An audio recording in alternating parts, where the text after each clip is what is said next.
State MR Jaipuria school Mahmudabad, nursery से कक्षा 12 तक। सत्र 2023-24 के लिए प्रवेश प्रारंभ। सुनहरे एवं प्रतियोगी भविष्य की ओर बढ़ते कदम, सपनों को साकार करने का संकल्प। 31 जुलाई 2023 तक एडमिशन शुल्क पूर्णतया माफ।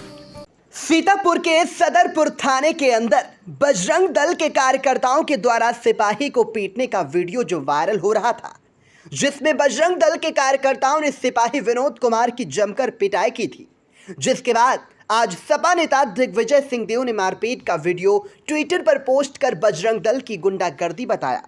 इस मामले में सिपाही विनोद कुमार के द्वारा थाने में तहरीर दी गई, जिसके बाद पुलिस ने पीड़ित सिपाही की तहरीर पर धारा 147, 323, 504 तथा 332 आईपीसी के अंतर्गत बजरंग दल के 15 से 20 अज्ञात लोगों के खिलाफ मुकदमा दर्ज कर दिया। आज बजरंग दल के विभाग सहमंत्री कृतार्थ मिश्रा ने एक बयान जारी कर बताया कि बजरंग दल को बदनाम करने की साजिश की जा रही है। आखिर सिपाही की क्यों पिटाई की, इसका भी खुलासा बजरंग दल के विभाग सहमंत्री कृतार्थ मिश्रा ने किया। एक वीडियो वायरल हुआ है सदरपुर थाना क्षेत्र का, जिसमें बजरंग दल के कार्यकर्ताओं पर आरोप है कि उन्होंने एक सिपाही को पीटा है। पुलिस ने मुकदमा भी दर्ज किया है। संगठन की तरफ से क्या पक्ष है? पक्ष ये है कि 5 तारीख का समय था, 5 तारीख का दिन था और मीनापुर गांव में ये महिला है उनकी बिटिया गई थी बकरी चराने। तो बकरी चराने के दौरान बच्चों में वहाँ पर झगड़ा हुआ। झगड़े के बाद में वो महिला पहुंची है घर। जो एक सभ्य व्यक्ति काम करता है वो घर गए दूसरे पक्ष की शिकायत करने के लिए कि हाँ आपके बच्चों ने हमारे बच्चों को मारा है। लेकिन वहाँ पहुंचने के बाद हुआ ये कि जो बच्चों के पिता थे उन लोगों ने मिल करके उल्टा उस महिला को पीट पाट दिया। उसके पश्चात महिला अपनी एप्लीकेशन लेकर के वहाँ एसओ सदरपुर थाने पहुँची। सदरपुर थाने में एप्लीकेशन देने के बाद में 5 तारीख पूरा समय निकल गया। 6 तारीख को सुबह ये बजरंग दल के हमारे जिला संयोजक हैं आशुतोष जी, वह अन्य कार्यकर्ताओं के संज्ञान में आया कि ऐसे मारपीट हुआ है और समुदाय विशेष के कुछ लोगों के द्वारा उस महिला को भी पीटा गया। लेकिन प्रशासन की ओर से अभी तक कोई कार्रवाई नहीं की गई है। उस दिन ही मेरी एसओ महोदय से बात हुई, अजय रावत जी से बात हुई। अजय रावत जी ने बताया कि वो किसी कार्य से बाहर थे, वहाँ पर मौजूद नहीं थे। मेरा कहना ये है कि अगर प्रार्थना पत्र गया है और अगर थाने का जिम्मेदार व्यक्ति थानाध्यक्ष हैं, अगर वो उपस्थित नहीं है तो थाने का कोई न कोई व्यक्ति, चाहे दरोगा हो या कोई अन्य जिम्मेदार व्यक्ति, उसको अटेंड कर सकता था। उसकी जो पीड़ा थी, जो समस्या थी, वो उसको सुन सकते थे। लेकिन कोई कार्यवाही नहीं हुई। उसी दिन 11 बजे के करीब हमारे जिला संयोजक अपने कार्यकर्ताओं के साथ सदरपुर थाने पहुँचे, जहाँ पर गेट पर ही कुछ सिपाहियों के द्वारा उनसे अभद्रता भी की गई। खैर वहाँ पर बातचीत हुई। एसओ महोदय ने कहा ठीक है हम कार्रवाई करेंगे। ये दिन था 6 तारीख का। 6 तारीख के बाद अगले दिन 7 तारीख सुबह तक कोई भी प्रकार की कार्रवाई प्रशासन के द्वारा नहीं की गई। 7 तारीख को प्रातः वही करीब 8, सवा 8 के आसपास कार्यकर्ताओं ने कार्रवाई न होने की दशा में 2 बजे धरने का ऐलान किया कि धरना किया जाएगा संगठन के द्वारा। इसमें जो जानकारी बाद में प्राप्त हुई कि शायद 8:30, 9 के आसपास धरने का ऐलान सुनने के बाद में उन्होंने एफआईआर वगैरह दर्ज की। ये सूचना नहीं थी कार्यकर्ताओं के पास में। कार्यकर्ता वहाँ धरना देने पहुँचे। धरना प्रारंभ हुआ है लगभग 3:30 बजे और जो ये वीडियो वायरल हो रहा है ये विषय है 5:30 बजे का। तो कुछ सवाल अजय जी भी इस बात को ध्यान दें, प्रशासन के जो उच्च अधिकारी हैं वो भी इस बात पर ध्यान दें। जब थाने के बाहर गेट पर शांतिपूर्ण ढंग से अनशन चल रहा है, अपना धरना चल रहा है, तो उस धरने में 2 घंटे तक किसी प्रकार की कोई घटना नहीं हुई, कोई विवाद नहीं हुआ, कोई किसी से बहस नहीं हुई। और उन्हीं 2 घंटों में प्रशासन के जो ऑन ड्यूटी कोई भी कर्मचारी होते, जो चाहे एसओ महोदय होते या कोई दरोगा थे या कोई अन्य सिपाही, वैसे मेरा जो अनुभव कहता है कि धरना और आंदोलन की स्थिति में प्रशासन किसी न किसी जिम्मेदार व्यक्ति को भेजता है जो वहाँ पर बात करने में सक्षम हो, जो ऑन ड्यूटी हो। तो ये जो वीडियो वायरल हुआ, सबसे पहला विषय ये है कि जो विनोद जी हैं, जो सिपाही है वहाँ पर, ये ऑफ ड्यूटी थे, ये ड्यूटी पर नहीं थे। अगर ये ड्यूटी पर नहीं थे तो ये वहाँ पर कार्यकर्ताओं से बात करने के लिए क्या करने वहाँ गए थे। दूसरा, कार्यकर्ताओं का जो पक्ष था वो स्पष्ट रूप से ये था कि 2 घंटे तक हमने किसी से कोई विवाद नहीं किया, कोई बातचीत नहीं की, कोई कहासुनी नहीं हुई, हम अपना शांतिपूर्ण ढंग से धरना हमारा चल रहा था। विनोद जी कहीं बाहर गए हुए थे, ऑफ ड्यूटी थे और बेतहाशा शराब के नशे में थे। शराब के नशे में वहाँ पर पहुँचते हैं, कार्यकर्ताओं से कहते हैं धरना क्यों चल रहा है। इनको इनकी अथॉरिटी में नहीं है, कोई जिम्मेदार अधिकारी ही वहाँ पर जाकर बात करना चाहिए था। एक तो सिपाही और वो भी ऑफ ड्यूटी शराब के नशे में, उसको बात करने वहाँ नहीं जाना चाहिए था। कार्यकर्ताओं ने कहा धरना हमारा चल रहा है, जिस चीज़ के लिए चल रहा है वो अधिकारी बैठे हैं अंदर, वो सब जान रहे हैं। उन्होंने गाली गलौज प्रारंभ की, माँ बहन की भद्दी भद्दी गालियाँ उन्होंने देना प्रारंभ किया।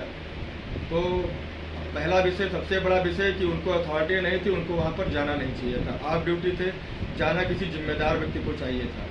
दूसरा, जब ऑफ ड्यूटी है, आप सिविल ड्रेस में हैं, कार्यकर्ता बिस्वा क्षेत्र के रहने वाले, वो नहीं पहचान रहे हैं कि आप सिपाही हैं या आप क्या हैं। तो अगर आप सिपाही थे, अगर वहाँ वर्दी होते, ऑन ड्यूटी होते, तो आपकी जाहिर सी बात है आपकी पहचान होती कि आप कुछ हैं, तभी आप बात करने यहाँ पर आए हैं।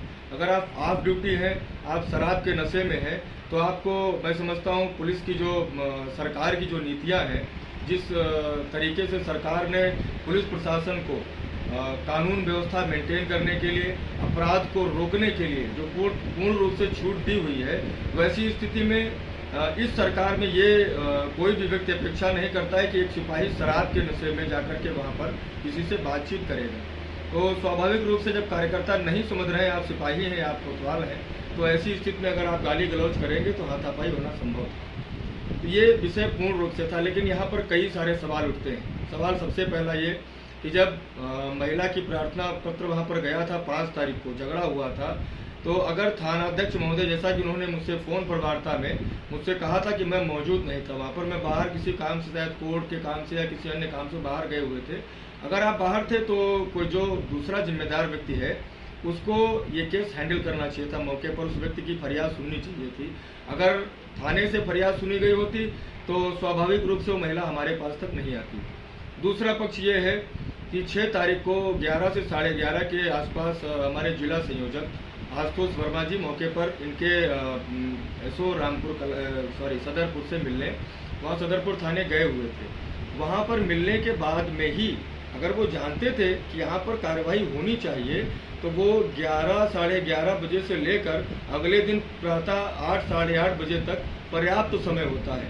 इस बीच में प्रशासन अपनी जांच करने का भी समय था और इस बीच में प्रशासन अपनी कार्रवाई के तौर पर FIR दर्ज करके जो वहाँ पर गुनहगार थे उनको जेल भेज सकती थी, जो आरोपी थे या जिनके ऊपर ये आरोप लगा था उन लोगों को जेल भेज सकती थी अपने स्तर से। वो कार्य प्रशासन ने क्यों नहीं किया? अधिकारियों ने, जो वहाँ पर बैठे जिम्मेदार लोग हैं, उन्होंने क्यों नहीं किया? और तीसरा सबसे बड़ा सवाल, जब कार्यकर्ता शांतिपूर्ण रूप से धरना वहाँ पर दे रहे थे, 3:30 बजे से 5:30 बजे तक वहाँ पर धरना चला, किसी प्रकार का किसी से कोई कहासुनी नहीं हुई, कोई विवाद नहीं हुआ। ऐसी स्थिति में एक ऑफ ड्यूटी सिविल ड्रेस में एक सिपाही को वहाँ पर बात करने के लिए वहाँ क्यों गया? और अगर प्रशासन के अधिकारी उसका पक्ष ले रहे हैं, वहाँ पर जो बैठे थे जिम्मेदार लोग, तो वो ये भी बताएं कि वह स्वयं बात करने क्यों नहीं गए? SO महोदय जा सकते थे, कोई दरोगा जा सकता था, कोई सिपाही जा सकता था, वो अपनी बात रख सकते थे। उनको अपनी बात रखनी चाहिए थी, ना कि ऑफ ड्यूटी सिविल ड्रेस में एक शराबी व्यक्ति को आप गए, आपने गाली गलौज की और गाली गलौज का जो प्रथम परिणाम था वो वहाँ पर हुआ। अब आगे क्या इसमें संगठन की कार्रवाई रहेगी?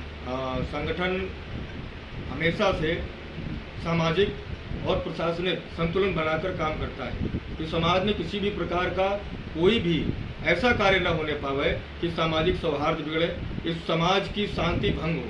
हमेशा हम लोग यही प्रयास करते हैं कि जहाँ तक हो सके, अगर प्रशासन के सहयोग के साथ काम होने वाला हो तो हम लोग हर कदम पर कदम से कदम मिलाकर इनके साथ में कार्य करना पसंद करते हैं।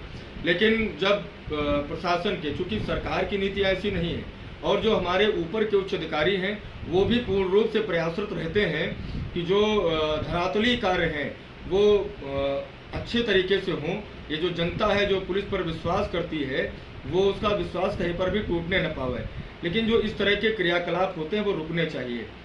संगठन की ओर से अभी ऐसी कोई रूपरेखा या कोई नीति नहीं बनी है, लेकिन प्रशासन के उच्च अधिकारियों से मैं जरूर कहना चाहूँगा कि इस विषय को गंभीरता से लेते हुए जो इसके जिम्मेदार अधिकारी हैं, जिनकी निष्क्रियता से, ये निष्क्रियता ही कह सकते हैं, क्योंकि अगर सक्रियता से काम किया गया था, मैं मान भी लेता हूं कि अगर वो 5 और 6 तारीख को उपस्थित नहीं थे, लेकिन 6 तारीख को 11 से 11:30 बजे करीब जब जिला संयोजक मौके पर गए हैं तो एसओ सदरपुर अजय रावत जी वहाँ पर मिले हैं, तो उनको उस प्रतिक्रिया पर वहाँ पर कोई ना कोई कार्रवाई करनी चाहिए थी, इसकी आवश्यकता नहीं पड़ती। हम समाज की आवाज़ उठाने के लिए हमेशा आगे खड़े होते हैं और ये आवाज़ हम हमेशा उठाते रहेंगे। ये जो कानून में जो प्रशासन के लोग बैठे हुए हैं, मेरा उनसे आग्रह जरूर रहेगा कि आम जनमानस जो है इसकी परेशानियों को गंभीरता से लें, इसमें टाल मटोली न करें। और जो एक आरोप लगता है कुछ लोगों पर हमेशा से लगा रहा है, हालांकि सरकार में ऐसा बहुत कम देखा जाता है कि रस्सी का सांप बनाने का प्रयास प्रशासन न करे। ऑफ ड्यूटी शराबी और सिविल ड्रेस में जो उनका सिपाही मौके पर बात करने गया था, इस बात का जवाब प्रशासन अवश्य दे। उन्होंने एफआईआर तो दर्ज कर दी है, अज्ञात रूप में भी दर्ज की, लिखित में दर्ज नहीं की है। और अगर लिखित में एफआईआर सामने की ओर आती है तो इस पर अपने उच्च अधिकारियों से बात कर कोई न कोई प्रतिक्रिया अवश्य रूप से दी जाएगी, क्योंकि संगठन ने किसी भी प्रकार से कोई गलत कार्य यहाँ पर नहीं किया है। धन्यवाद। आपका क्या नाम है? मेरा नाम कृतार्थ मिश्र, सीतापुर विभाग सह मंत्री, विश्व Hindu Parishad. Thank you. Agarwal Public Inter College, Vijay Lakshmi Nagar, Sitapur creates history again.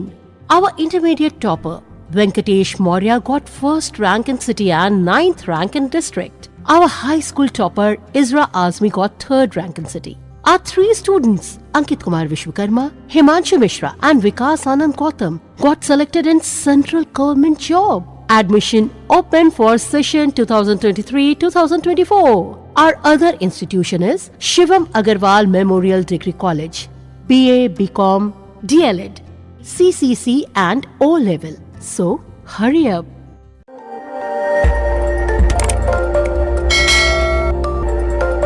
खबर आपकी, नजर हमारी। देखते रहिए आई इंडिया।